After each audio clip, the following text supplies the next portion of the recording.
Right, we're recording. All right, let's see.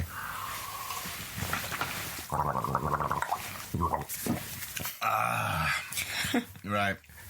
I have a bit of a sore throat, as you can see a little bit, so I have to... there we go. Have to make sure that my voice is sexy smooth. You know, one of those.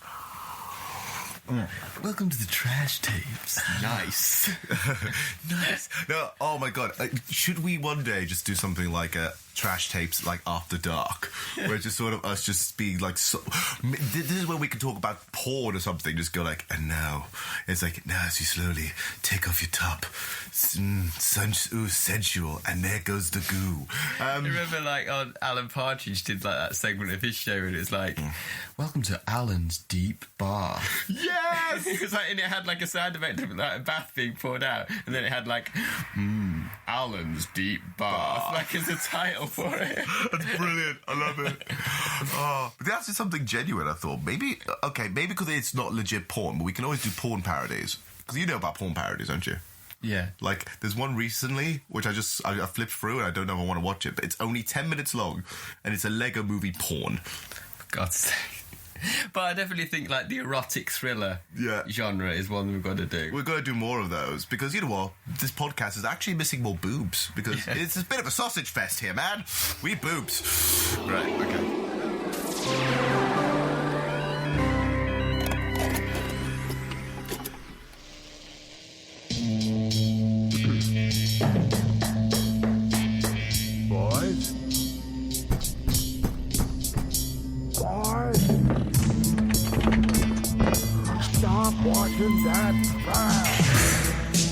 One man's trash is another man's treasure. Starring Johann Chipol as the inflictor of pain and Edward Harvey as the victim. From Studio Enigmatic comes The Trash Tapes.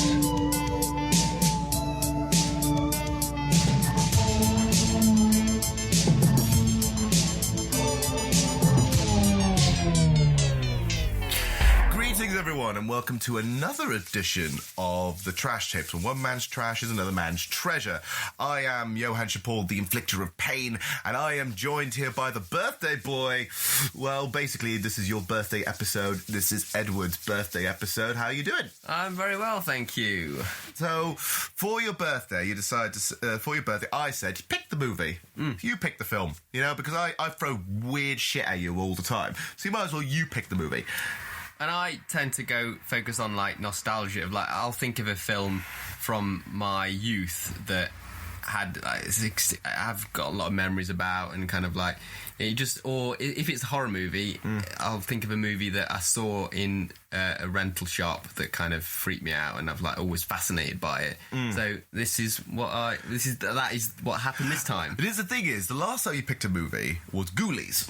Yeah, right, because that was my present. That was my present you bought for me, and I'm realizing you've got a bit of a trend going with these kind of movies because this movie is always involved things like satanic cults, weird dolls / puppets, bad acting. Clearly, all together, I now know your type basically, and so this movie is basically, it's basically a rip-off movie of Child's Play. It is Dolly Dearest. This is the doll your daddy's gonna make in Mexico. And this is the factory where we're gonna make her and sew her little dresses. Isn't she beautiful? May I have one, Daddy? From the moment they met, I'm gonna love her so much. it was a fairy tale come true. Good night, Dolly. Sweet dreams, Dolly. But this is where the fairy tale ends and the nightmare begins. Dolly?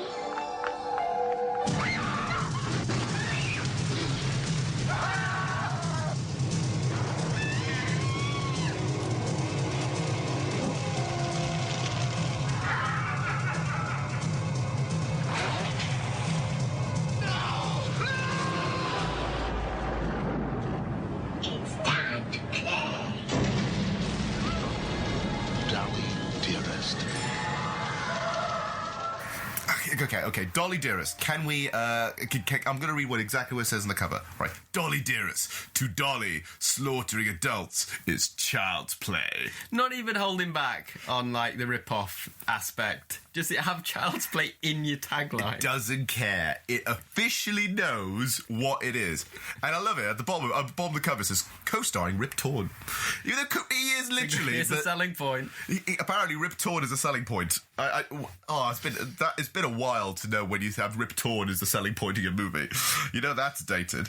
So but the doll on the cover is actually terrifying, especially if you're a child seeing that. So that's why it really freaked me out. No, I'll admit one thing about this movie is the doll itself is quite creepy. The facial expressions, even though some of them are a bit hammy, are quite unnerving, and I never knew I had a fear of tiny feet and tiny hands until I watched this movie. Like whenever the door went, yeah, it was creepy. Hate it so much.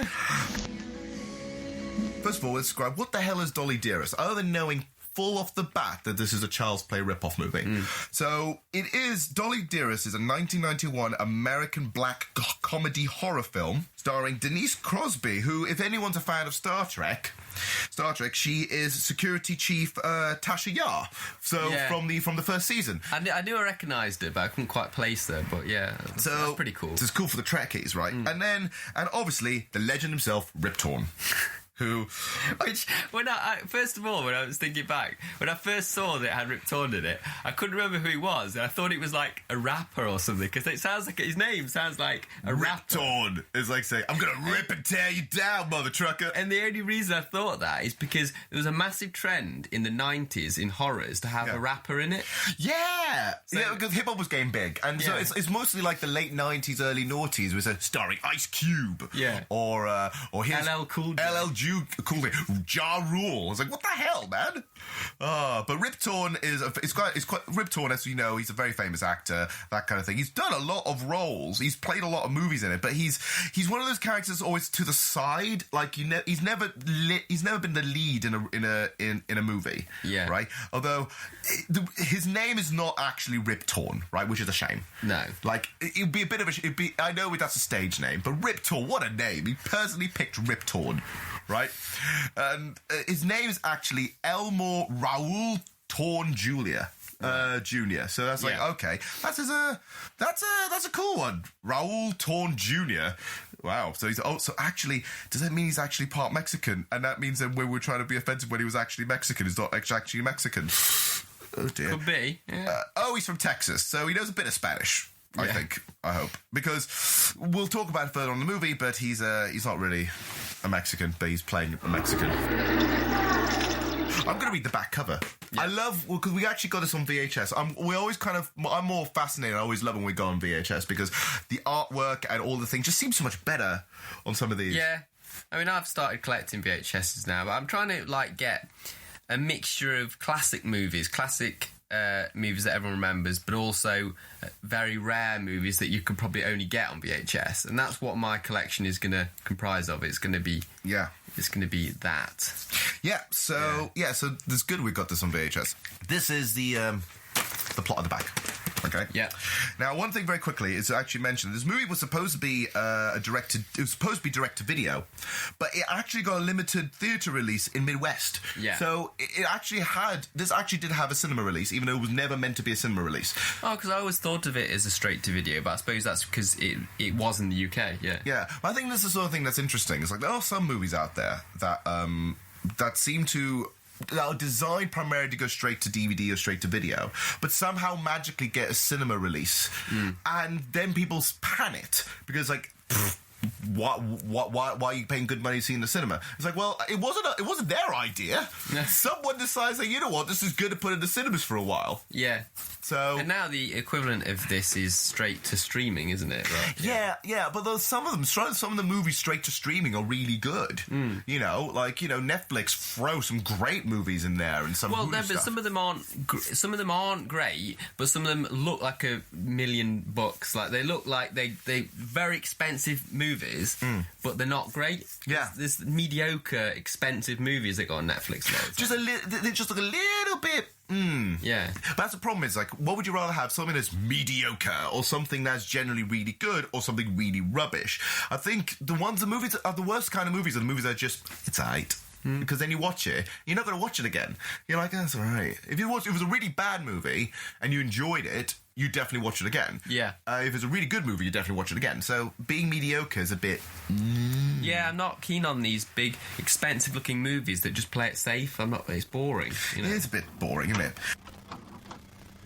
Okay. I don't think it deserves the criticism it got. It really got brutally panned. It did, and I'm going to throw you some of these reviews. So, for example, critical reception for Dolly Dearest was mostly negative, okay? With DVD Verdict writing, aside from some handful of fun moments, there is nothing much here to separate from the bajillion lineups of Child's Play clones that were dwelling among them, right? So there were loads of these. Like, there was loads of these kind of rip-off movies. So all the Chucky movies, obviously, all the sequels of those. You then have things like Dolls was another one. Demonic Toys was another one. Loads of these sort of rip-off killer toy movies. Yeah. Right? Other ones, Variety praised some of the performances, but criticised the movie's klutzy dialogue.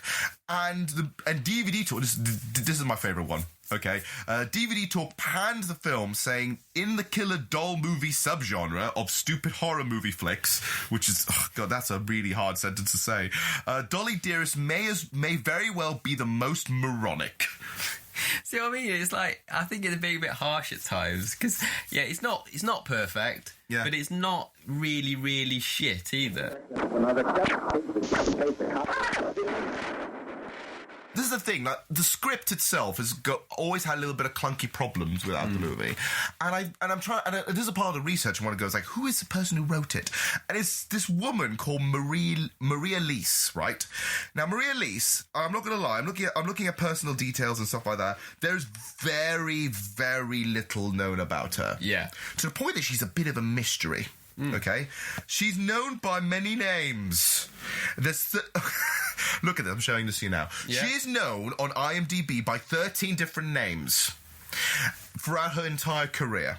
So she's known as Jack Williams, Jonah Williams, Jennifer Ray, Lisa Mace, Marie Luce, Marion Lester, Marie Leonard, Marie Lise Cady, Barbara Kent, Ray Hamilton, Mario Graves, Lita Coleman, Maria Caddy. Oh my God almighty. So she's just trying loads to see what sticks kind of thing. I don't know. This is the thing. She also directed this movie, right? This movie. She wrote the movie. And the thing that baffles me is I'm looking at her career afterwards, and she hasn't really done a lot of note. But what she has done, though, is baffling. She's been an actress for like 22 different movies, but most of them are like sleazy movies from the, like, sleazy sort of sexy pin-up movies from like the 1960s and 70s. Was like that Dracula versus Frankenstein? Dracula versus Frankenstein, 1 Million AC/DC, Love Camp #7. You know, These movies sound like other episodes of Trash Tapes. The Sexy Chicago Kid, you know, The Kiss Off, and my personal favourite, Vibrations and Fluctuations with Submission. Excellent. That is... What the hell, man? All of the Sins of Sodom. Christ. And that's her acting career. Then she suddenly disappears for a while and then starts directing right afterwards in 1978. But they're all kind of, again, look like saucy movies, but they're all under different director names. So Soft Places, written by Ray Hamilton, or Expensive Tastes by Jennifer Ray, or Blue Girl or Little Girls Blue by Joanne Williams. You can see where I'm coming from. So it's a little... We don't know how she got to Dolly Dearest out of this. I mean, is Maria Lease, do you think that's her real name? I'm going to say so. Yeah. But how would you know? I don't know. She's a mystery wrapped in enigma.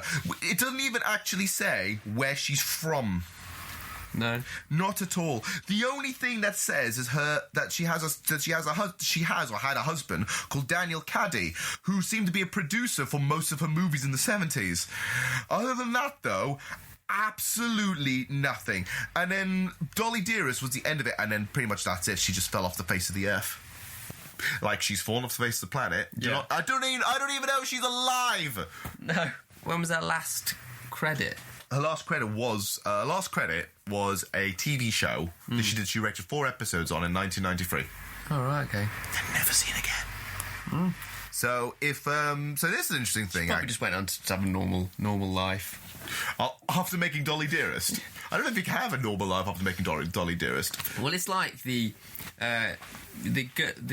woman who played Newt in Aliens just went on to be a teacher. Just didn't stay in the film industry. So. Yeah, that's true. Like, you can't escape from it. Especially since no one knows even how she looks like. There's not even a picture. Yeah. Oh, good grief. So, yeah, you can disappear off the face of the earth, I think. So let's go and break down the plot. Now, the plot, there's a lot happening in this movie, so bear with me. Dolly Dearest. Centuries ago, members of an ancient cult were buried alive in a mass grave in Mexico. All right, so you don't think Kill a Doll movie right away. No. Okay. Legend claims their spirits are trapped beneath the earth, waiting to unleash their evil upon the world. When did the... What? Okay. All right. Ooh, this is something interesting before I forget quickly. There is a typo already in the back.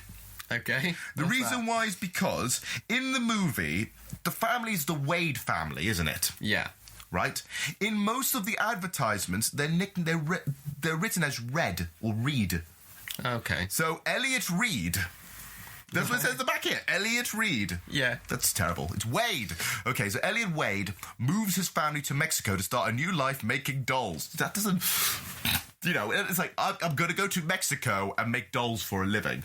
Yeah, it's because he thinks there's a famous factory there that he can work in, isn't it? Well, it's famous now because it's built right next to a bloody burial site. Yeah. Okay? Unaware that an archaeologist has discovered the burial site close to his doll factory. Like... People need to know where they're putting their real estate, man.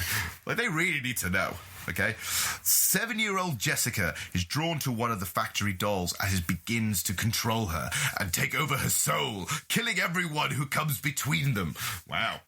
That's getting in there. A horrifying nightmare ensues as every doll in the factory is possessed by the terrifying forces of evil, which has lain dormant for hundreds and hundreds of years. It's quite a good little synopsis.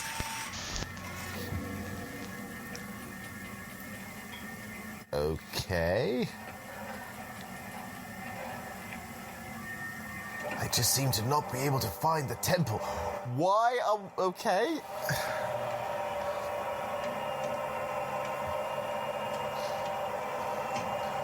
Do you know what this instantly reminds me of? The opening of fucking The Fifth Element of all things. When they're in the temples, like, we need to find a way to open this door.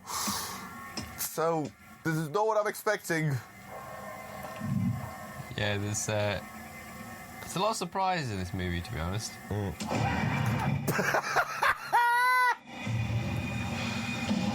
Here we go. That door just fucking locked it. Got like a light beam curse coming out. Oh my god.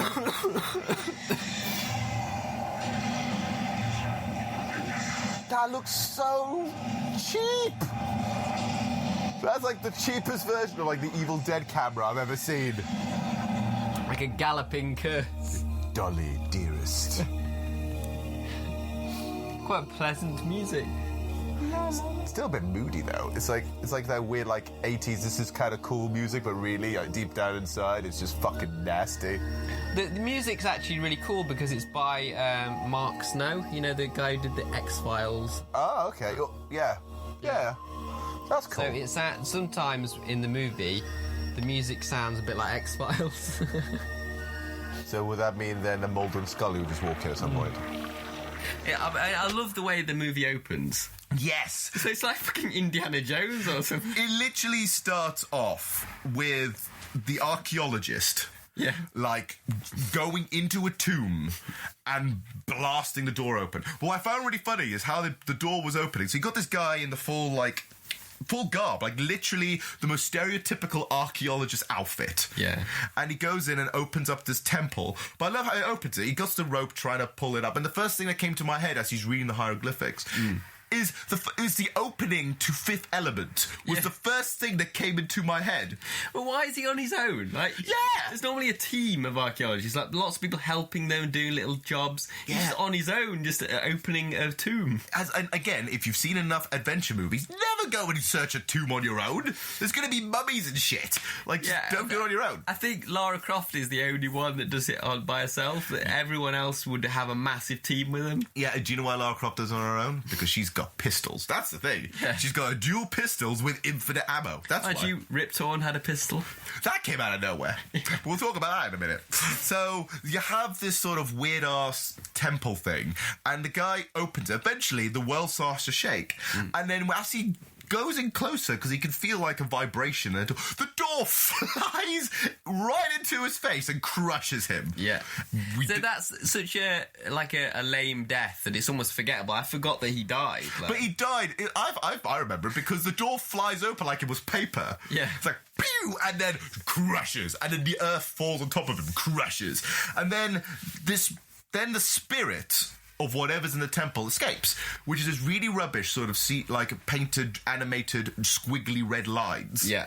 That escapes. That gallops in an Evil Dead camera work style. Yeah.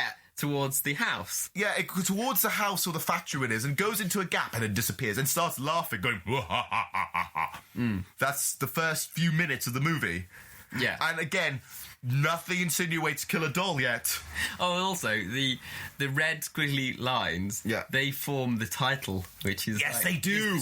Whoever this rectum has thought, this is going to be cool. The squiggly lines are going to make Dolly Dearest in bright red. Dolly Dearest. Then we're cut to the airport on a plane, I believe. And we're hearing a lot of Spanish because we realise they're going to be in Mexico, right? They're flying to Mexico. So this is where we're introduced to the family members. Yeah. And can I honestly say, I do not like any of them. Really? I don't really like any of them. I'm not saying like as actors, I'm saying as characters. Because I find all of them, to some capacity, to be either too stupid or too bitchy. I like the little girl. Yeah. Okay, the little girl's good, yeah. But that's because she's supposed to be demonic. But the way she's demonic just sounds like a sassy bitch. I think that's why I like her. She's got a lot of sass. Yeah, it's like saying, this is coming out of a 6-year-old? What the hell, man? Right, the father I don't like, because I think the father is probably out of all of them the worst actor. Yeah, the mum and the dad are quite bland characters, aren't they? Yeah. So you have Elliot, that's the father, played by Sam Bottoms.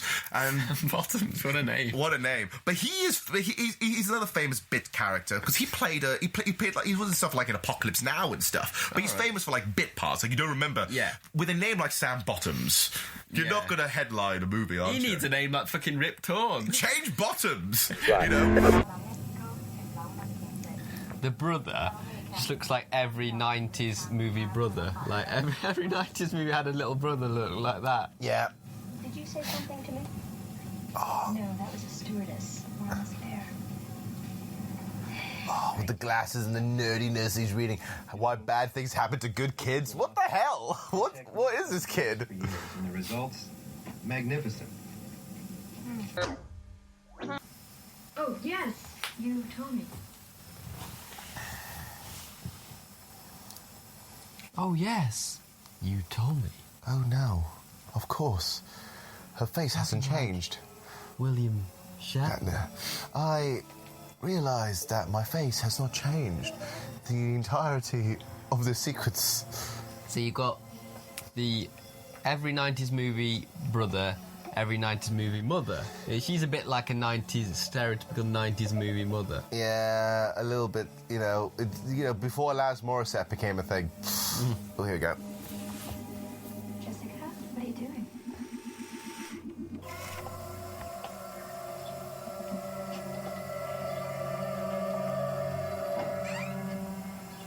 What do you want? Don't talk to me. Wow! Very sass. Why did you push Camilla? I saw you... I'm going to say something, right? This demon, or whatever it is all just bitch levels up to here. RuPaul would be upset. Whatever it was you said to Camilla. I'm sorry, Mommy. It's just that Dolly's the only friend I have, and I don't want to lose her. Can I stay for just a little while? I'll leave the door open, all that was so insincere. Oh my God, I would have not tolerated this. Either that or she's the worst actress ever. I am okay. No, I think she's actually quite good because that's deliberately creepy and insincere, isn't it? Like, yeah, and she gives good evils.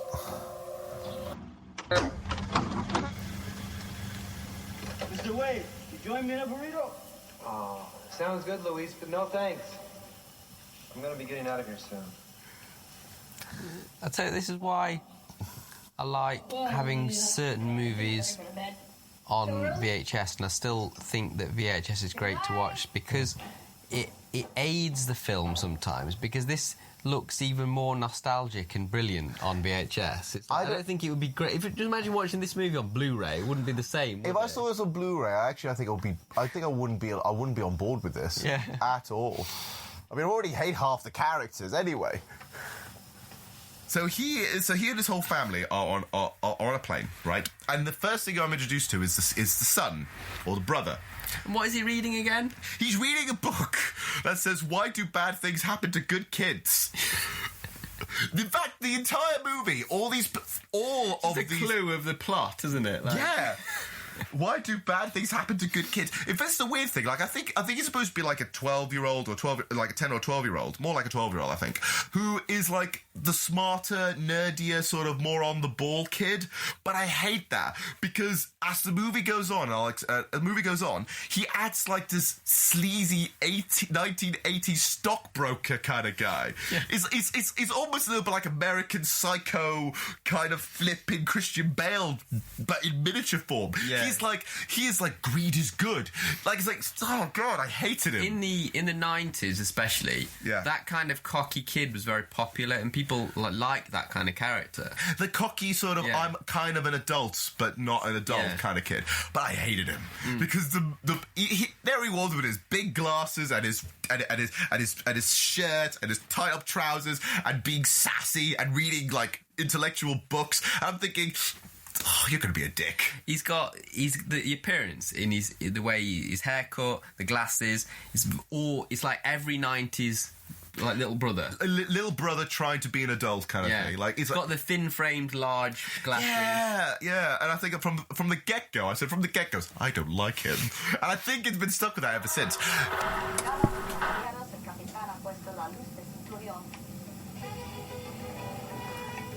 Clearly we're in Mexico. What gave you that idea? I don't know. Is it the mariachi band? Señor Wade. Señor. Señora Wade, bienvenida a Mexico. Señor Wade, here, all your documents. Look what I found. Oh, they're creepy. Here's Dolly. Fabulous. Every little girl in the world is going to want one of those. It's creepy because they're all upskirt shots. Yeah. My first sale. Now, I think the doll is creepier in this than Child's Play. I think that's a creepier doll. I think it's got its wins on doll points. It's not. I'm not saying it's a better movie than Child's Play at all, but like. I think what it is with that. I think that one just looks, because I think it's more unnerving. I think girl dolls just seem dodgier. History of Mayan civilization. Very important find. It's even more creepy when it comes alive. So they all land in Mexico, right? You know, and they it's like there's a lot of clues to say that it's Mexico. Yeah, loads of clues that they're in Mexico. They fly in. What is it with bad movies? Like, this happened as well when we watched Shark Attack 3, where to insinuate Mexico, the first thing you do is play a mariachi band. So they go and they land on the plane, mariachi band, everyone's a stereotype, there's one guy with a sombrero, you know, it's all literally fucking stereotypical bullshit. And they end up being driven to the house, where they're introduced to to the rest of the workers. Like you have the housekeeper, and you have all the stuff and everything else, and nobody mentions, even though there's clearly been signs that the archaeologist was there beforehand. They never mention the archaeologist is mysteriously disappeared. No. So nothing of that sort, right? So they all kind of go into the house and get introduced to themselves and everything else, and they go into the factory for the first time. Yeah. Which is a dump. It is. I love the guy that's showing them around, and he's like, I thought it was kept up. Yeah. And he goes, we kept everything just as it was. Language barrier. And he's like, those business plans you sent to me? Yeah, I copy from American business book. It's like, say, of course you have. But he realised that he wasn't scammed, because the moment the daughter, Jessica, kind of goes to the back room and finds all these dolls in perfect condition, really nice looking dolls, he goes, now I know what this has happened. These are the dolls that's going to make me millions. It's like, really? Okay. There's that odd line in this scene where he says, the heartthrob of millions of little girls, or something like that. I'm going to be the heartthrob of millions of little girls. It's something like that. Because he's saying it, it sounds really odd. If that is the legit sentence, that is very problematic, and someone should have had that checked. I think he's talking about the dolls, but it sounds like he's talking about himself. But the dolls are female, so if it's a heartthrob is normally like a pin-up, isn't it? Yeah, it's a pin-up, like teenage boy kind of thing. Yeah. But nope.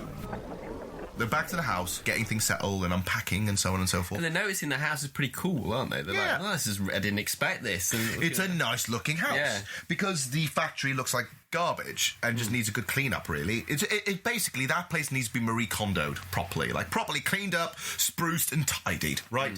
What sparks joy in this place, you know what I mean? So it needs a bit of a good clean-up. But then, Jessica now brought one of the dolls in. Because, it's like, oh, I look great, have that. This is quite literally like in a snap. The moment the doll's brought into the house, weird shit happens. Yeah. And a lot of weird shit happens in connection to the creepy dollhouse that's outside of the house. I love the dollhouse. Yeah. It's really like a well-made kind of large playhouse that looks like a dollhouse. Yes. It's even got interior lighting and all. I know! Someone genuinely... This is the thing, is like the person who built it beforehand, right, built this dollhouse. I mean, it has to be.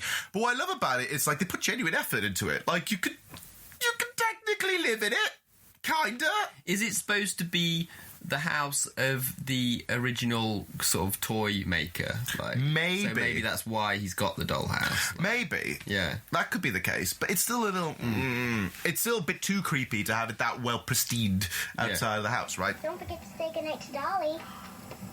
Sweet dreams, Dolly.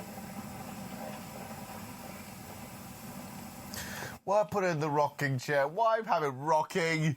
You're not helping matters, woman. Good night, Dolly. You're going to be my new playmate. You're going to be my only playmate. Oh, that's quite sad.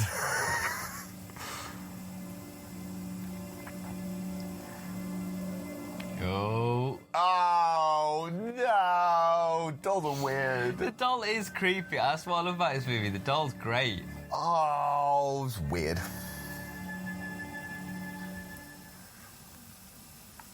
Now they enter the dollhouse. Once they enter, they never leave.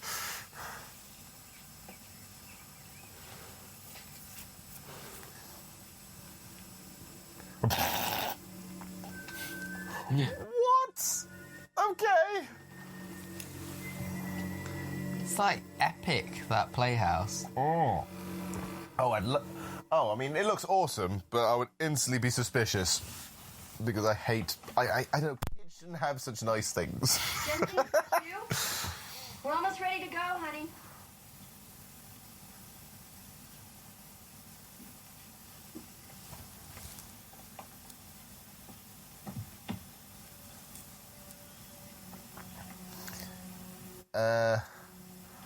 Hello? Do you not see the doll in the mirror? Not anymore. Ah! I heard tiny footsteps. I hate these things. Dolls are the worst. Is anyone out there?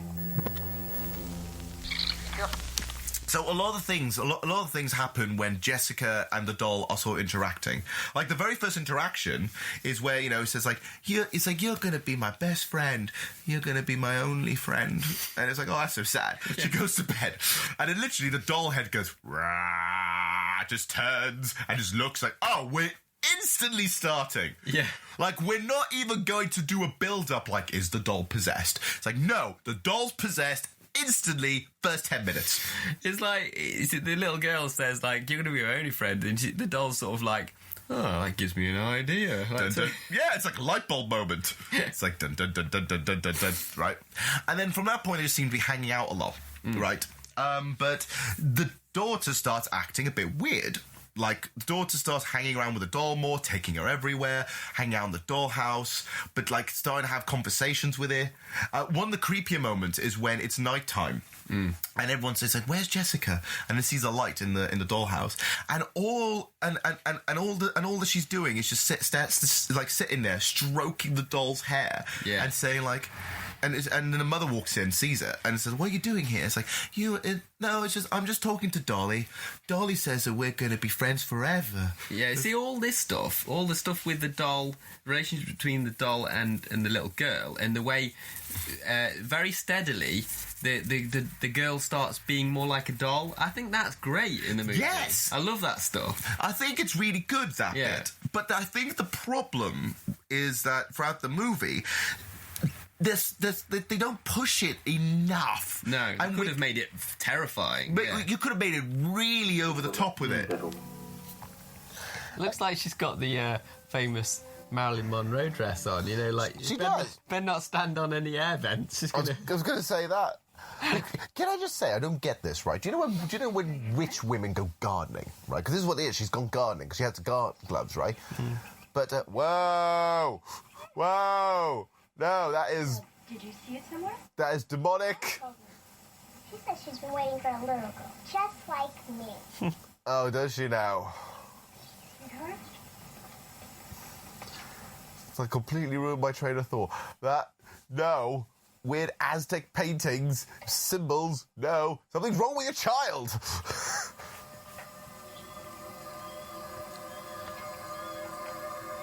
Is she just giving Jesus the stink eye? Jessica? What a dick. What a dick! I don't know what's gotten into her.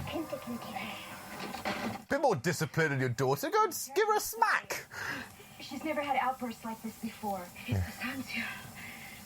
She spoke the ancient language of Russia. Wait a minute. What are you talking about? The housekeeper and most of the people in the house, the other Mexicans around the house, are starting to notice being a bit strange, noticing that the daughter's being a bit strange, and they're all starting to mumble and pray. I love the housekeeper's already got like a shrine ready to pray to the Virgin Mary, going like, something's really creepy going on in this house, you know, that kind of thing.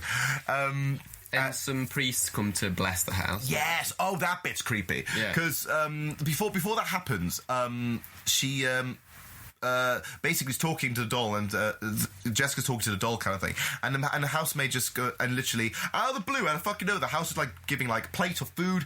Jessica just chucks the plates over. Yeah, like a bitch. Really bitchy. It's like, nah. And then it's like, and you know, and then you have the mother going like, Jessica, what are you doing? And then it just speaks in a foreign language and just runs. And then the Mexican's like, I know this language. Of course you do. All Mexicans know cursed languages by the sound of things. Yeah, it's like, it's Sanzia. Sanzia. It is a dead language, but it's a curse. It's the language of the devil. Yeah. And so it's like, I don't think I can work here anymore. Starts walking away, like in a panic, starts praying to Jesus. So daughter runs into a dollhouse again, I believe. Runs back into a dollhouse with her. And then the mother goes chasing after her again. And says, well, doesn't she go to the maid? First of all, she's blaming the maid for the child's behaviour because she's thinking she's got it all off her, like the religious kind of stuff. Yeah, but it's like, no, it's only a thing. But even still, though, that's still more the daughter just being a brat anyway. Like, it's like, why'd you do that? What the hell? So she goes over to the dollhouse again, and she opens up the door, and the daughter goes, what do you want? What sass? It's like she's like propelled forward a few years, and she's like a angry teenager. What do you want, Mom? Here I am just doing stuff with this, Mom. Oh, there's also a bit where it's like, what have you done to your hair? I think that's later on. Yeah. Because what have you done to your hair? It's like, I had a haircut. I want to look like Dolly. I was like, oh. What the funny thing is, she has got doll-like hair, but the doll hair that she's got isn't like Dolly Dearest. Exactly. In fact, her hair was more like Dolly Dearest before the haircut. Yeah. Than it was after the haircut. Yeah, it would have been great if she had cut her hair and her hair was exactly like Dolly Dearest, but it isn't. So that's another thing where it's not quite right. It's trying things, but it's not quite pulling it off. When, after that incident with the housemaid, the priest comes and blesses the house. And he's like, I'm just going to bless the house. And it's the thing, she's in the car from quite a distance away, and the priest is going, this, no, you know, bless this house, you know. Not Temple of Doom. But, you know, it's like, you know, Santa Maria, Santa School, you know, whatever it is, right? And just putting holy water around the house. Yeah. And then she just starts wailing in the back of the car, going, it burns me! It's like, wow! Okay, so clearly there is some link there, but not full-blown, like, creepy possession. Yeah.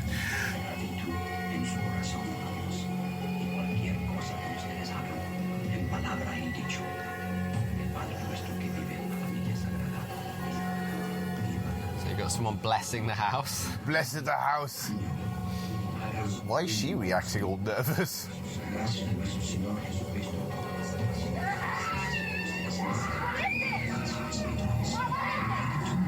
Well, there's a bit of an Exorcist influence, because it's like the doll instead of like in Chucky in Child's Play, the doll's kind of just influencing the kid in a subtle way, like psychologically, but the doll's trying to possess her in this. Are we... No, I'm thinking, are we saying this is a combination of not really Exorcist?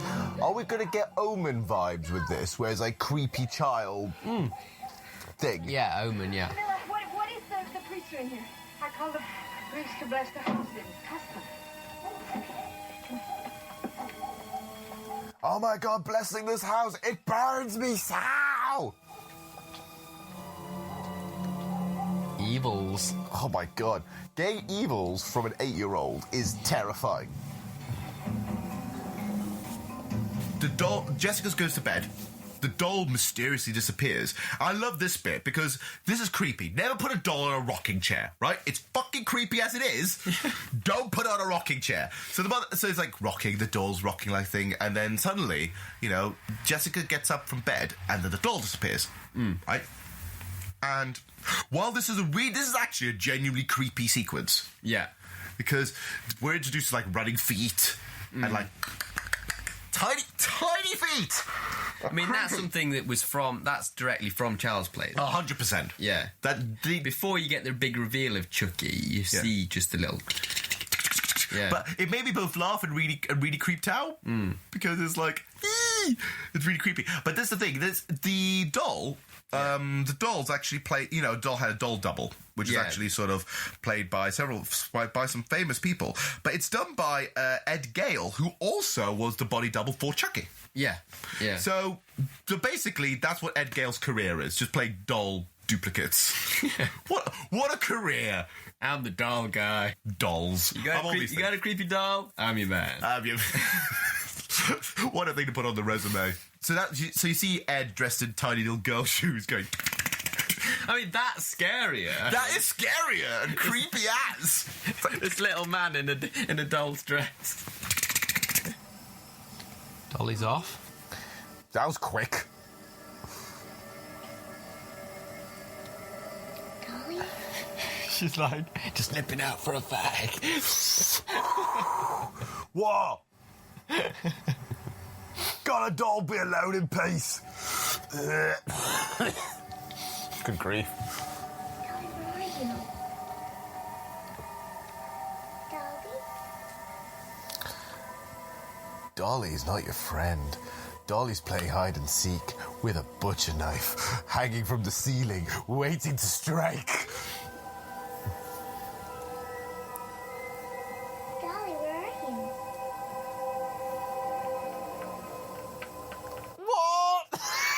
Sorry, the feet. The feet are really funny. Babe, I know you're young, but you should also not be that dumb. If you think the doll's left, then there's something wrong with it, and you should not try and chase it down. I don't know how the mind works when you're that age. I don't know whether you'd think it was exciting and kind of you wouldn't take it. You wouldn't think, that can't happen. You wouldn't think about it logically. I don't know. That's true. But I'm just thinking, they're. Of course, going in the dollhouse. Of course it is. But here's the thing, right? If you were 7, right, and suddenly your action men all came to life at once, would you think it was awesome, or would you think it was the most terrifying thing you've ever seen? I think I would be scared by it, yeah. I said this to you what during the commentary, but would you be more curious or more creeped out? Because as a child, if you knew your toy was alive, would you be like, oh wow, my toy's alive? Or would you be like, holy shit, my toy's alive, run? I think it depends what kind of a kid you are, because when I was little, I had a lot of imaginary friends. Yeah. And one was called Silly Bill, and he lived around the side of the house. Yeah. And I used to talk and play with Silly Bill, and like I think if you're that kind of kid, you got that kind of creative mind in a way. I think if your doll became alive, I think you would treat it like an imaginary friend. Like, yes, it's like so maybe that's what's happening with her. It's like say it's imaginary friends say hi, Dolly. It's like a physical sort of form of imaginary friend. Yeah, because I think when I was a kid, I actually do not remember if I had imaginary friends, but I did have a lot of cuddly toys. Yeah. And I used to talk to the cuddly toys. There was one cuddly toy which I loved, which was a giant teddy bear, right? And when you hugged it, a tiny heart would light up and goes, I love you. Right, really adorable stuff, right? And I used to talk to it and everything else. When I hugged it so hard one time, the head popped off. Fucking hell. I hugged it, and then and this was even terrifying. I go, I love you. And I was like, I killed it! Killed it! My grandma had to sew it back together. It's like, it reminds me like Lenny from Of Mice and Men. You're holding a mouse in your hand and crushing it to death. It's like, I'm gonna love you, I'm gonna stroke you, I'm gonna kiss you, I'm gonna love you forever and ever and ever. Don't leave me!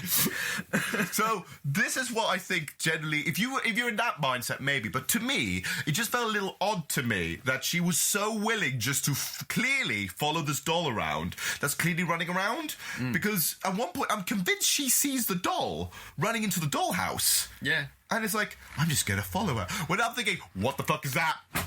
Dolls don't move like that!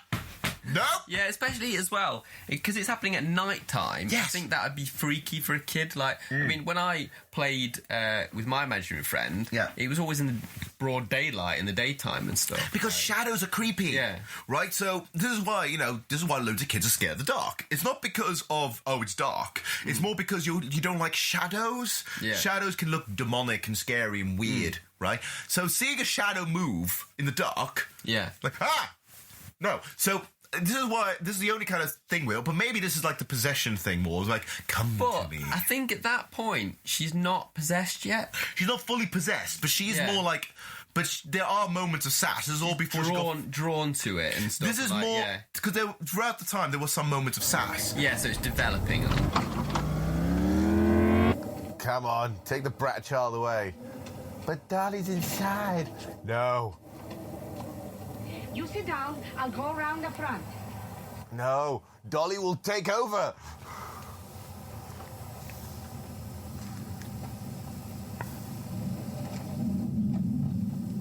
Oh no.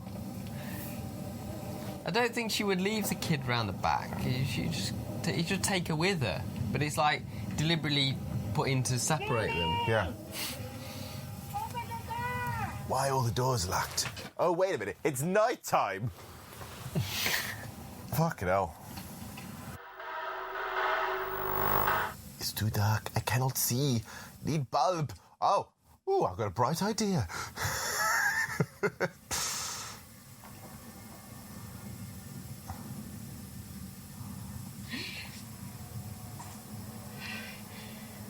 Oh, they got their eye on her. Oh, sorry.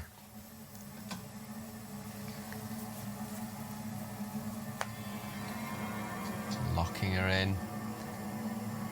Maid's gonna get it. Oh, God. Oh, that's the thing that makes me all weird, is the tiny feet! Oh, no, dolls' heads. Oh, they're fucking creepy. Dolls are creepy, right? Always found them creepy. Even when I was a kid, I had to put all my dolls away in the closet because if they were sticking out there, I would have been terrified. Yeah, because they always look like they're staring at you, don't they? Yeah. And then you're thinking, like, look at you. I can kill you while you sleep, you know. Stop it. Ah! What the hell? That came out of fucking nowhere. Yeah, there's some pretty cool jumps. The eyeball.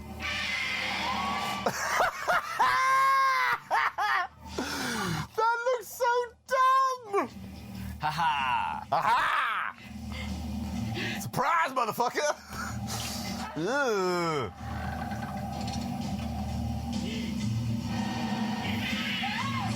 Oh! What was that? Oh!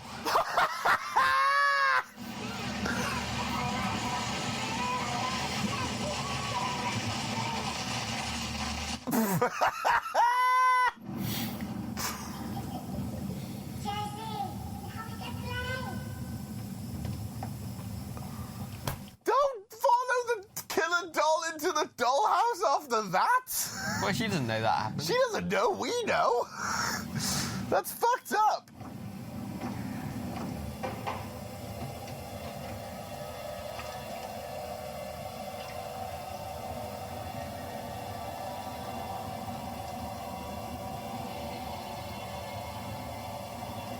Jessie? She's not in there. Oh my God. She's in the dollhouse. Oh my God. Oh my God, that's dramatic. Wind! Fighting with the curtains. Oh my God, the curtains are taking over. Wind! Holy shit.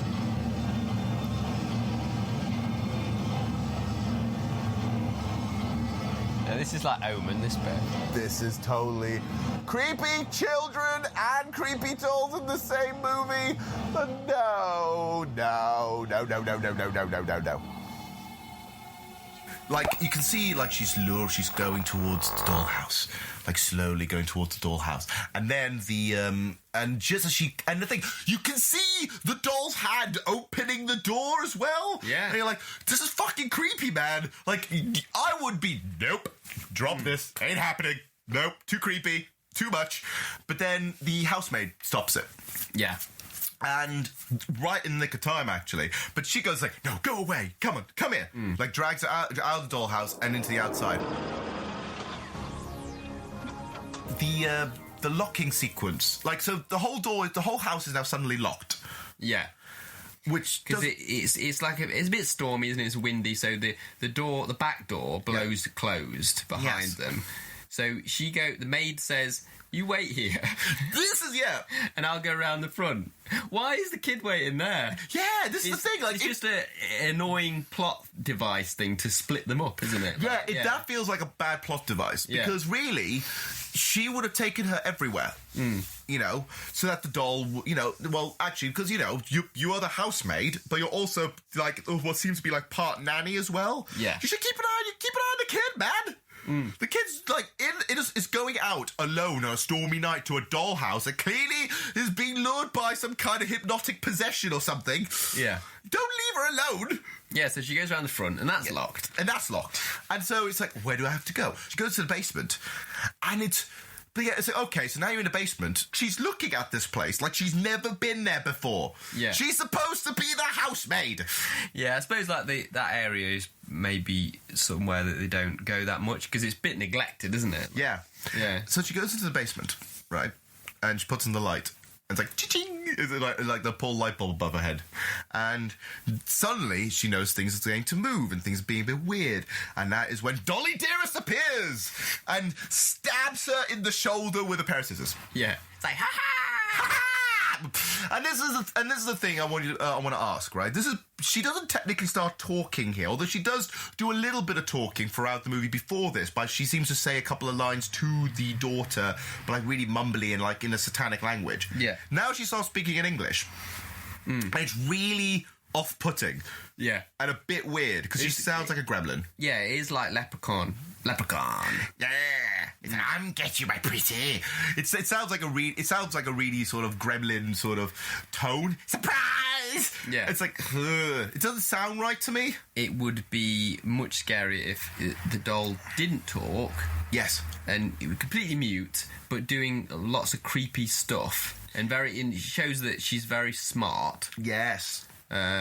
A bit, I suppose, like a Michael Myers, but a miniature Michael Myers type thing. Oh, that would have been awesome. Yeah, a bit like, you know how, because it's a devil child. Yes. A bit how, like, what Michael Myers is like when he's a little boy. But that's the thing, she literally runs, like,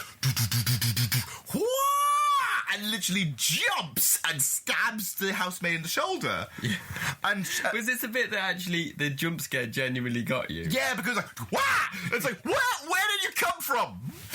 Yeah. All right, and then so she's stumbling around, and then she's being pushed around by the doll, and then she falls, and I don't know what it is. It feels like she's been slashed open or something, or at least it will look like an uppercut. I'm sorry, because the doll goes whoosh, and goes like Mortal Kombat, flies into a pool of water. Yeah, and then Dolly Dearest throws a light bulb in it.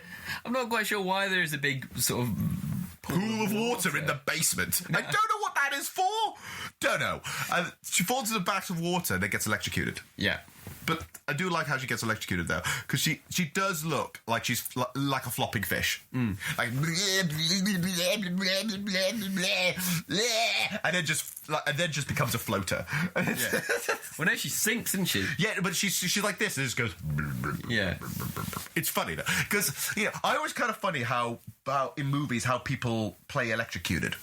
Yeah. Because obviously, when someone's actually electrocuted, they don't usually like vibrate or like crazy. They kind of just say like zzz, and then just fly off most of the time, right? But this was like, oh no, I'm electrocuted. Oh dear, I'm electrocuted. Yeah. Oh no. I think it would be if it was in water. Yeah. I think it would be more like rigid and kind of like vibrating. Rigid and sparking eyes. I would love it. Like, I think you have to go. This is the thing. I think it could have been gorier, more nasty that day. Yeah.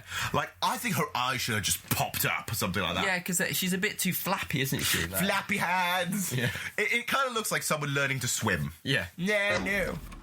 This is the thing. Like, where's everybody else? The mother's out somewhere, and the father's in the factory, and the brother is just in his room chilling with his headphones on, reading another stupid book. I was like, what the hell, man? I hate this kid. And so they find Jessica with the door wide open for the back, suddenly opened, wind blazing, and stuff like that. Because I love this bit, because they're trying to find Jessica. It's like, where's Jessica? Where is Jessica? And then as they're running around, like glass like breaks through, and like she has a moment fighting against a curtain, and it's just like, oh no, I need to find her. What's happening? And then finally they see her, Jessica. Yeah. In full demon mode by this point. Yeah. Drenched in water from the rain, with Dolly Dearest standing right next to her, just staring soulless. Yeah. It's a really creepy moment, I think. And no interaction from this point onwards. Because that kid gives an amazing death glare. Just staring, like, into your soul. Like she's about to laser beams. And so and there's a moment where it says, like, are you all right? Are you okay? And she just, like, turns her head, like, almost towards the audience and just stares for a while. Yeah. It's like, ooh, you're creepy. Creepy children are definitely... Yeah. She's plus. definitely the best actor, the little actor. Because she is total sass. Really good, yeah. Professor Leslie, come on. Photos from Apollo have arrived. At last. That's Rip Torn. Rip Torn! Is he just a regular... Is he an American, or is he supposed to be a Mexican? Could this be the two? American, I think. I'm not sure. Have you ever seen the symbol before? No, sir. Oh, look. I'm certain it's not mine. I don't know, I can't. Is he... understood the sarcophagus, have they? Oh my God, is it Rip Torn trying to do a Mexican accent? When are you leaving? Bob Larrabee and I were friends for over 30 years. Did you know that? It sounds a bit off, you know what I mean? Can't place it. I'm going to say that it's him trying to do, like, intellectual Mexican. And if that's the case, my God, they had to hire Rip Torn for that. I would have seen her, Elliot. She scared me. It really scared me. There's no reason. Rip Torn gets introduced. Now, the faux Mexican. this is the thing, faux Mexican. Right, I'm going with faux Mexican here because we're first introduced because there's pictures from the apparently there's some photos from the archaeological dig, which confuses us because it stars the person who's the archaeologist in the photos, but there's nobody else there clearly. So who the fuck took the photos? Yeah. Who the fuck took the photos, man? What the hell? So basically, in the Mexican school of archaeology, right? Rip Torn appears as a professor of archaeology, whatever it is, clearly, and looks at photographs, saying, "Ah, yes, this is basically what's the name of the language again? Sanzia." Sanzia, yeah. It's like, this is clearly from this is Sanzia. Boy, I haven't heard from him in ages. Right, I am going to go now and go and find him. It sounds like that. Basically, he sounds a little off. I love the way you put that. Like, I haven't heard from him for ages. I text him, but he didn't text me back. Yeah, it's basically that, isn't it? But this is the thing I find funny, right? He is supposed to be a Mexican, yeah? Yeah. But he speaks English the entire time. Yeah. It's like he's not fully committing to the Mexican accent. And not only is he not fully committed to the Mexican accent, he says a couple of Spanish words here and there. Yeah. But when he's also talking to other Mexicans, he's speaking in English with a Mexican accent. Yeah. And so it's like, what are you? He's like, learn Spanish, Rip Torn. Yeah, I still can't work out whether he's meant to be Mexican. Like, sort of a well-educated Mexican. Yes, I'm thinking he's supposed to be a well-educated Mexican. Yeah. Or he's an American who has lived in Mexico for so long he's picked up a Mexican accent. But then even if you've lived there for so long, you would obviously speak Spanish to the other locals. Yeah. So Rip Torn's a bit shit. We don't know what he is. Rip Torn's a bit shit, basically. So he then goes to the toy factory and talks to Elliot and talks to the son in particular, right? Because the son is a bastard. Right, I'm now going to have my moment. I'm going to get on my soapbox. Okay. I don't like him at all, right? He's a brat. And I don't like him because he finds the archaeological dig now emptied, like no one's there, right? Yeah.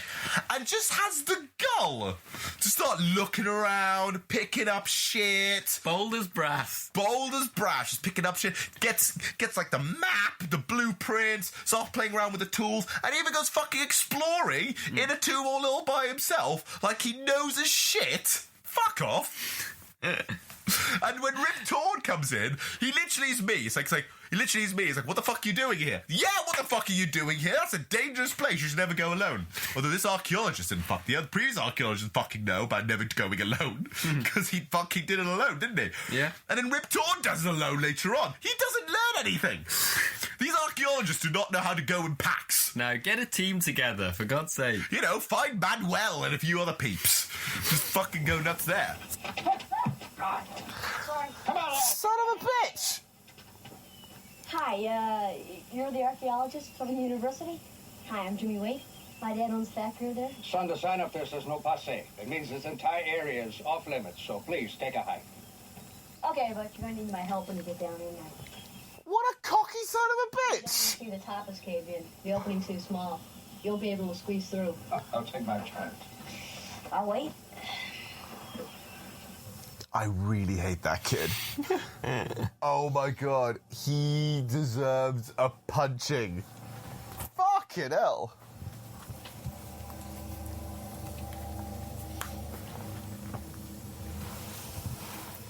It's like, is it just, the whole Rip Torn thing is just silly name, isn't it? Like, they're both basically mean the same thing. Rip and Torn.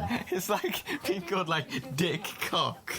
Dick Cock. I love the fact that, out of all this, it's just me saying Rip Torn is what's making you laugh. Not the fact that he has only been in this movie so far for 5 minutes and he's playing a Mexican. If you know what I mean. Look, I appreciate your fondness for exploration, but we'll both just have to wait to see what's inside the crypt. Crypt. Oh, I knew it was a crypt. Hey, come back. Rip Torn is the only known actor in this. Everyone else, no one really knows him. Like, Thank God I don't know them. Because I swear, whoever's played that fucking kid will get a smack from me. I think I've just found the headquarters of the Head Shrinker Society. No, it. Ah! Ow! Never do that again. Won't Yeah? you know, Go on, Rip Torn, give him a smack around the ear. I wanted to be prepared for it. I really don't like that brat. University and me only being in 7th grade. I just didn't want you to think that I couldn't handle the job, because I can. I can handle the job. What job? Your assistant. Does your dad's factory have a phone? Oh, sure, of course. Come on, I'll let you use it. He's like sleazy 80s stockbroker guy, but like as a 12-year-old. I'll go get my dad. Oh, I still want to throw him out a window. So Rip Torn actually goes to the site of the tomb, and the kid is already playing around there, and you can see like the kid's like, oh, I've already discovered this. It's a dead language. Clearly, like he's done his research and shit. It's like there's a tomb in there, isn't it? he's a massive know-it-all, isn't he? He thinks he knows everything, and he's only a little, like, what? How old's he? Like 13 or something? I hate him. I hate him so much. He also has a very punchable face. I don't want to put so much hatred on this kid. I didn't have that much hate towards him. I do find him a little bit annoying, but I was laughing. I was praying. I was laughing at your reaction to him. I was praying that he would have been killed by Dolly. I was praying that he would be at least hurt to some capacity. Yeah. But nope. So they both go in this time round because he literally grabs a hat and runs in. It's the cocky son of a bitch. So Rip Torn has to follow him. And so they find their way into the tomb, and the front entrance is completely covered by dirt, right? Fully covered by dirt. Oh, I remember why his like selling point to get him to come in is like, yeah, there's a little gap and you won't be able to get through it. Only I will be able to get through it. Yeah, he said that. Well, it's like you can't get through it, and Rip Torn's like, I'll take my chances. Yeah, I'll take like that. I'll take my chances. So okay, but unfortunately, but you've seen Rip Torn. He's a bit of a big bloke. Yeah, he couldn't fit in there. So he's kind of reluctant, going, "Fuck it, kid, go on, get in there." So he's sweeping up the dirt and looks at it, and it looks like this really cheap ass sort of head shrinker temple with the tiny skulls. It looks like something like what was it? What was that game show? Do you remember that game show from Nickelodeon where there's a bunch of kids running around a temple? Like the Aztec Zone in Crystal Maze. Yes, it looks like the Aztec Zone in Crystal Maze. Legends of the Hidden Temple. That's it. It totally looks like something off the set of the Legends of the Hidden Temple. Yeah. It looked quite cheap. And it's like, what do you see in there? It's like, I see skulls and shit. So it doesn't really give much point. And so he basically then, from that point onwards, Rip Torn and his now claimed new assistant, which I love because Rip Torn's just ripping on him. It's like, oh, him? Sure. Yeah. Oh, he's totally my assistant. Like, he's giving some shit to the kid. And I'm like, well done. Rip Torn's ripping. Rip Torn has ripped him a new one. Several times. By that point, we now discover, right, that this ancient underground devil cult had created a goat child. The body of an infant and a head of a goat. Yeah. That I love this, had to live off the blood of sacrificed children. So metal. And had to feed off the flesh of the evil, and apparently his power was so powerful that it nearly destroyed the entire colony.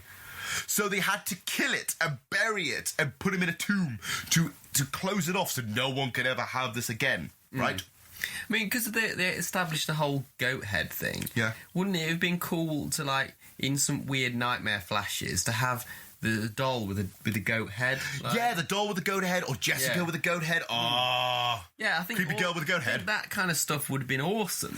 That's the thing, is like, this is what we've mentioned. This movie's 3 different things at once. Yeah. But doesn't go further enough into it. If we're going satanic cult, we should have totally gone with goat heads and more, and maybe a whole sequence of the satanic ritual being acted out or something. Or it's like, just imagine like a scene, right? The little girl with a goat head and like blood's running down the walls of the room. So metal. That'd be fucking awesome. That would have been fucking ace. Yeah, you know. And I think that's what this movie needed. It needed more. Basically, this movie needs more Satan. What are you doing? I thought that you'd be more comfortable if Dolly slept over there in the chair. Don't touch her. Jessica, I'm taking the doll out of the bed, and I don't want to hear another word about it. I'll kill you if you try to separate us. Whoa, be through with your voice. Oh, come on, you brat! neat trick, man.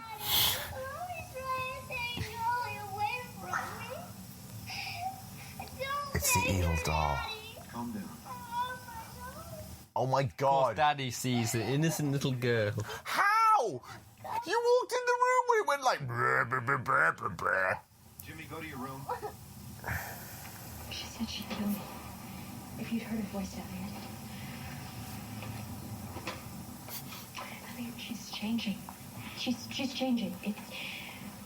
Puberty's hit her really hard. It's controlling me. Really early as well. She's only about 6. I know, right? Don't you see it?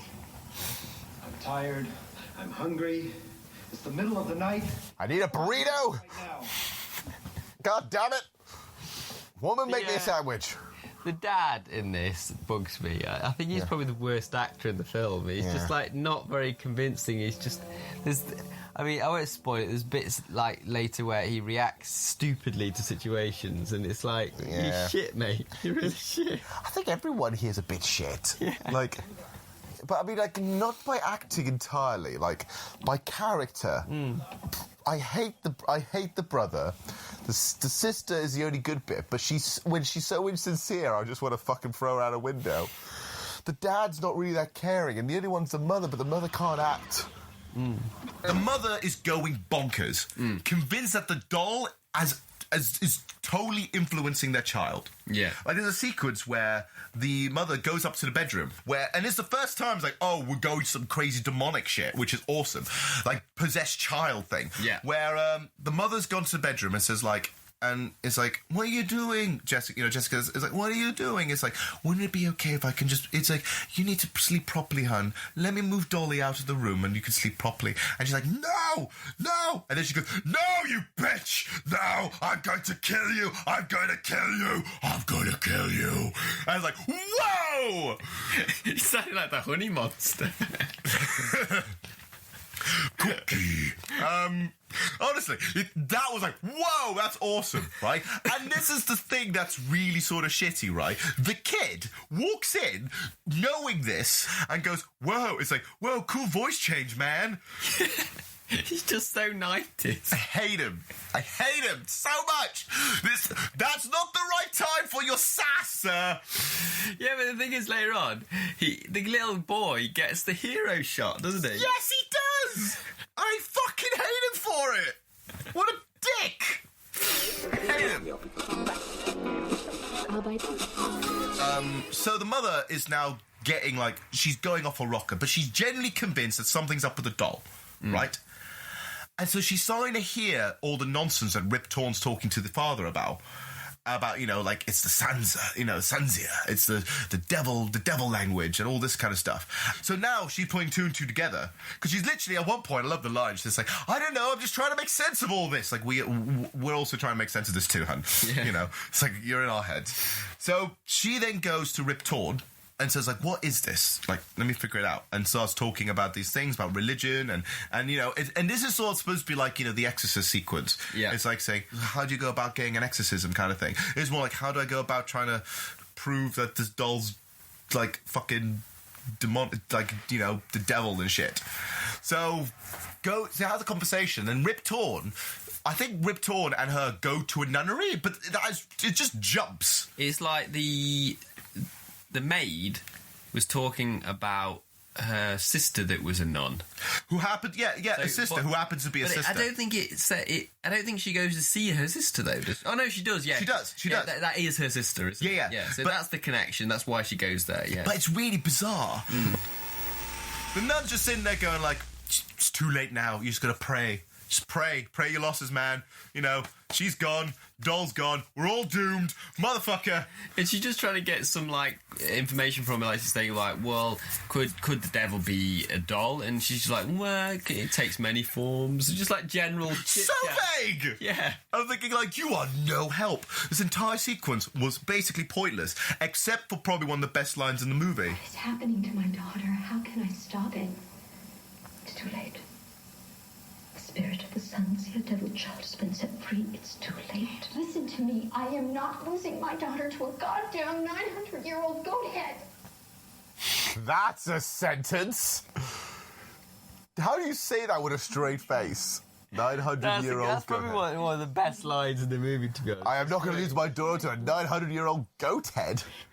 What a sentence. There'll be no end to its reign of fear. Hello, Rip Torn. Bye, Rip Torn. Why did he didn't need to be there? I don't know. Ignorant to believe that Malarkey's insanity. Maybe it is. Maybe it is. I have a husband who thinks it's insanity, and I'm inclined to agree with him. But I have a daughter at home who's being controlled by a fucking doll. Now you tell me what the hell that is. An overactive imagination. Or gin. Where the music come from there?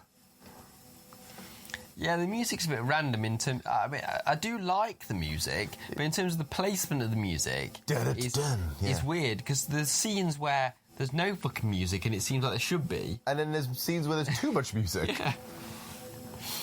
Oh, she's doing that slow motion thing again. I can. This mother does not know how to open doors. Like, I'm convinced. Like, doors are, like, foreign to her. Are you in there? She doesn't know if it's a pull or a push.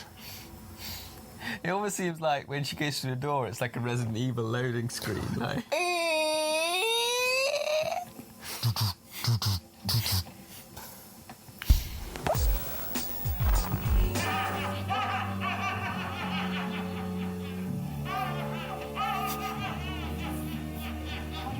Christ.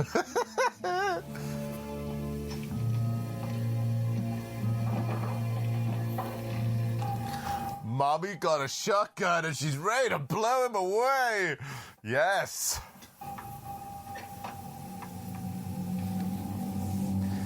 Maybe that's something I like with movies like this. I love like when mommy's got a shotgun, because that's just instantly cooler, like, than it should be.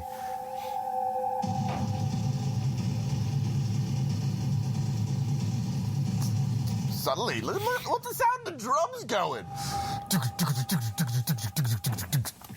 Fucking Phil Collins having a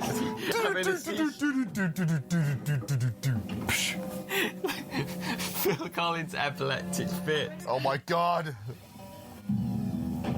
Oh, hello. Buddy, we're going for a ride. It's a doll. Just kick it. Let's play with Mommy. Oh. Don't let it go. We'll fix Mommy.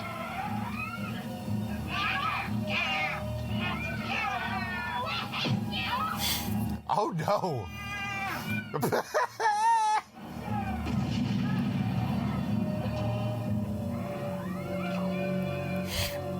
Play with this, bitch. Yeah. What?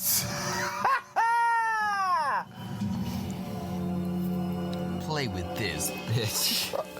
I just find it more funny the doll fucking flew through the fucking door. What the hell, man? Goes in, finally the doll then suddenly appears at the front door and goes, "You're not gonna get me this time."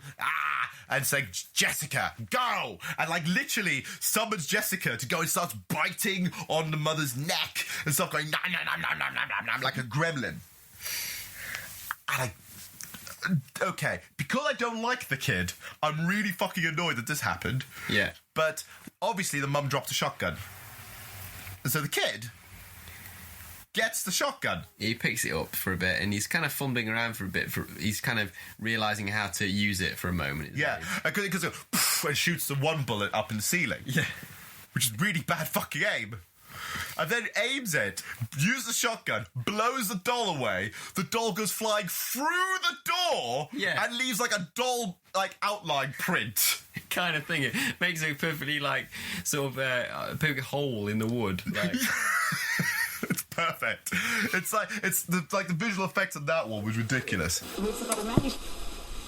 Now this is the time where the father escapes.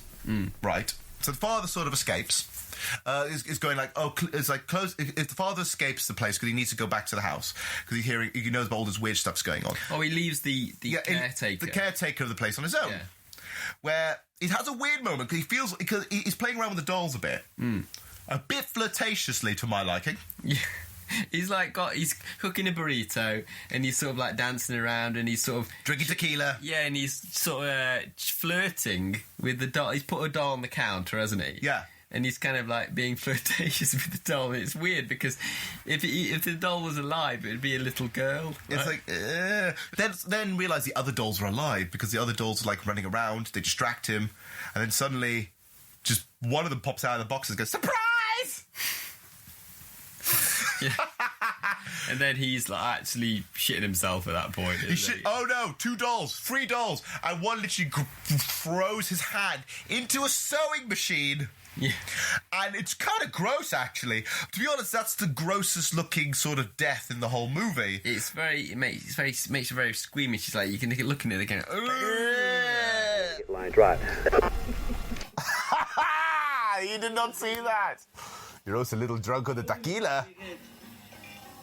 This bit's kind of weird because he's kind of flirting with the doll. Oh.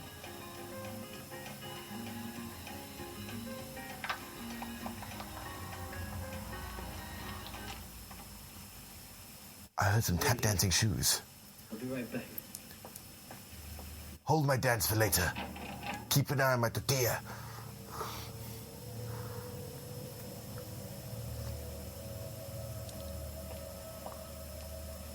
Ooh.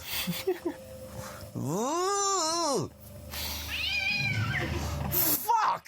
Fucking cat jump scares. They were they're the worst. I hate those. Finally, some more killer doll action. And they're just twitching.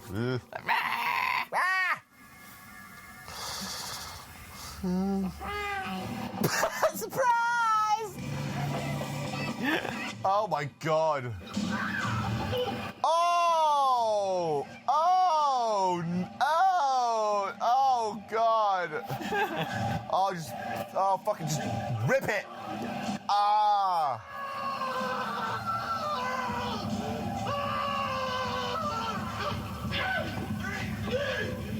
Oh my god, what's happening? Heart attack? Yeah. You need to see his bare open chest. Oh my god, it's pumping. That is so weird. What was that? Lazy eye, that one. It's like, bye. What the hell? I love the animatronic doll, there's different levels of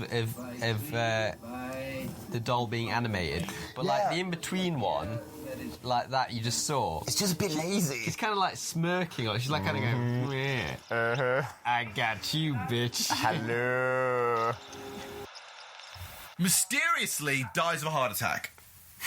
With his heart really sort of coming out of his chest.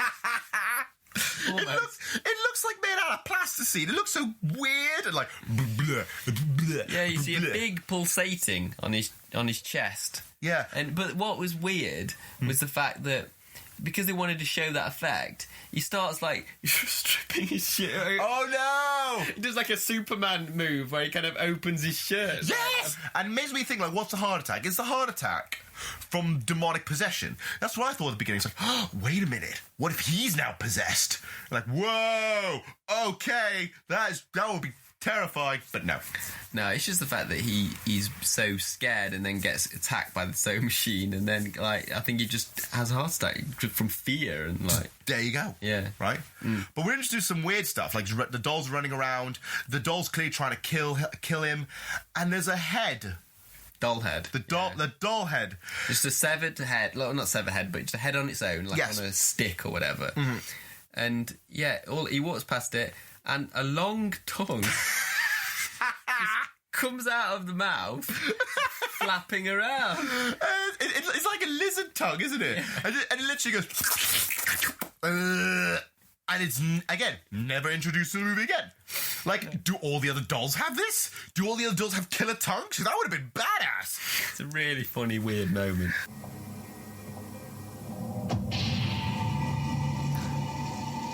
Oh, what have you unleashed, Riptorn?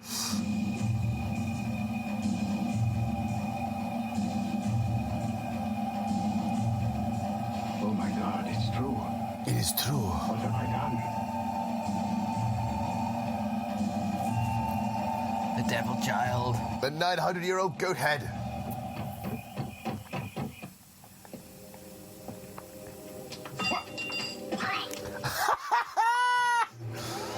What is this What is this stupidity?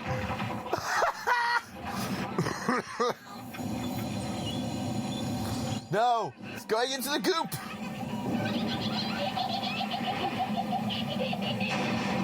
So many evil giggles going on. Oh no. Ooh, Daddy's gonna get dipped. Don't put him into the dip! What'll be next? Oh no. Fight them, Riptorn! Can you feel the power? On the wall! I have to kill the power! You need to kill the power! We've got it now! Well done.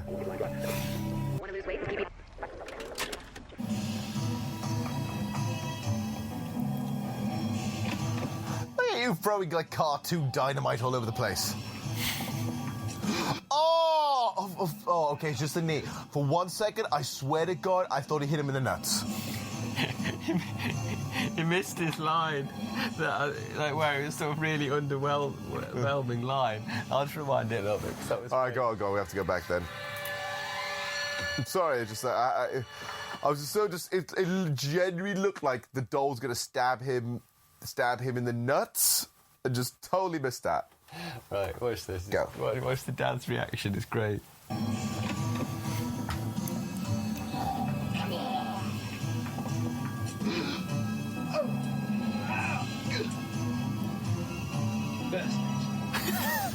Bastards. What? Stabbed in the leg, and he just goes, "Oh, you bastard! Oh, you bastard! Ah, now." So by this point, the son finds the dead caretaker, and so by this point, runs with the dad and so on, and the dad goes, "I'll go investigate." Gets caught up gets mobbed by all the dolls, and gets tied up in this really sort of comical manner. But you've got to mention the bit where he gets stabbed in the leg. Yes, with some scissors, and he goes, "You bastards!" Literally like that. Come on, Bottoms, put your bottom into it. It's more like inconvenience. Like, oh fuck! What the hell? And basically it's like, we need to blow this up. We need to blow it all up. And so he goes and gets cartoon dynamite, basically, and trying to blow it all up. But I love how the dolls are trying to take it out. But it's great though, because it is very cartoony. One of them picks it up and goes, "Hmm." Yes, it's like they found a missing one, and I love this bit because it's like, quickly, you gotta get out of here. The crypt's about to explode. It seems really, the setting the dynamite. Yes, it seems really dangerous because they haven't got a long fuse on it. They just literally got short fuses, and they set it, and they're in the room right next to it. Yeah, it goes runs to the other side, walks to the other side of the room, throws another one, throws another one, throws another one. Basically, they're over bombarding them with dynamite.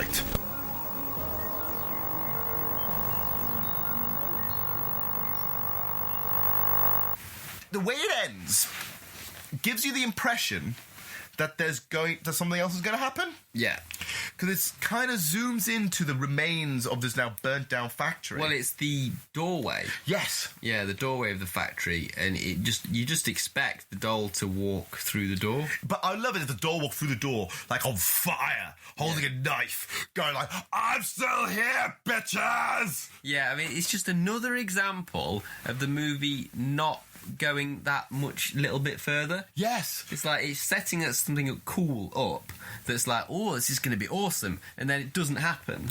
Yeah, and like that's really kind of anticlimactic. And I understand possibly the director wanted that to keep it on a cliffhanger so that you talk about it afterwards, so you think like, oh, what do you think the doll's still alive? Yeah. But it's not enough for it to be a big talking point. It's almost frustrating instead. And I think the movie itself has had so much promise if it just stick to one thing. Yeah. But it didn't. And I think all the funny bits are great and some of the good bits are great, but I don't think there's enough there that I can properly tell it like this is a good trashy movie to sit down and enjoy properly. I mean, I can watch it again, but it's more like because I know the good bits now. But as a whole, it's just missing something. It's not giving you the conclusions and the payoffs that you want. Yeah. I think for me, my own nostalgia for the movie kind of clouds my judgment of the movie in general, because I think if I didn't have that attached to the film, and I didn't remember it at all, and I never heard of it before, and I was seeing it for the first time, like sort of at this age, I wouldn't have the same opinion on it. I think it's just the fact that I remember it from when I was a little kid. Yeah. And that is making me like it more than I should, maybe. Yeah, I think that's genuinely the case. It's the nostalgia factor for this one, I think. Especially as well, seeing it on VHS must have really brought up those memories. Yeah, but it's also great because I have a fondness. This is one of the reasons why we do this show. I have a fondness for bad movies sometimes, in terms of like even the ones that don't push it far enough, because there's just sometimes there's so much charm to movies like this. I do find it frustrating that it doesn't push itself, because it's like when we were discussing it, the ideas we were coming up with were great, better, were awesome. So if it just carried it to that level, it could have even though it's a rip-off movie, people would have taken more notice of it, because it's like, well, actually, yeah, it's took the idea of Child's Play, but it's really got its own identity. But it doesn't. But because it doesn't push itself that far enough, it doesn't get that respect. Yeah. So this is the thing that I'm thinking then. I mean, I don't know if the rights are available for this, but maybe you and I should just... We have some great ideas. Maybe you and I should just fucking do a remake of Dolly Dearest. Yeah. Remake of Dolly Dearest. Full-blown gore and Satan.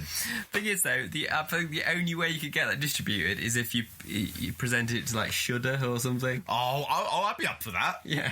Dolly Dearest, the remake. Oh, I'd be up for that. Right, so that's the end of the episode. Now... We did a rip-off movie this time around, right? Yeah. I am quite tempted to do another rip-off movie. Yeah.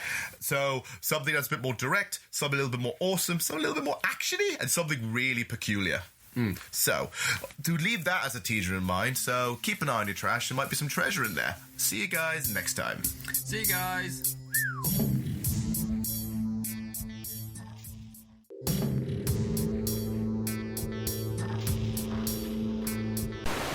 Thank you guys very much for watching. If you like what you see and want to see more trash like this, don't forget to like, comment, subscribe, and hit the notification bell. We also got the Trash Tapes audio podcast, which is available on Spotify, iTunes, and all other platforms. So, until next time, keep an eye on your trash. There might be some treasure in there. See you guys later.